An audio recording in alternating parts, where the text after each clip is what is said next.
تم لوگوں سے پہلے بھی بہت سے واقعات گزر چکے ہیں، تو تم زمین میں سیر کر کے دیکھ لو کہ جھٹلانے والوں کا کیسا انجام ہوا۔ یہ قرآن لوگوں کے لیے صاف پیغام اور اہل تقوی کے لیے ہدایت اور نصیحت ہے، اور بددل نہ ہونا اور نہ غم کرنا۔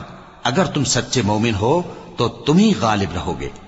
اگر تمہیں زخم شکست لگا ہے تو ان لوگوں کو بھی ایسا زخم لگ چکا ہے، اور یہ ایام زمانہ ہے کہ ہم ان کو لوگوں میں بدلتے رہتے ہیں، اور اس سے یہ بھی مقصود تھا کہ اللہ ایمان والوں کو جدا کر دے اور تم میں سے بعض کو شہید بنائے، اور اللہ بے انصافوں کو پسند نہیں کرتا۔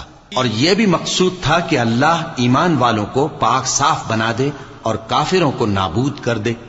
کیا تم یہ سمجھتے ہو کہ بے آزمائش بہشت میں جا داخل ہوگے؟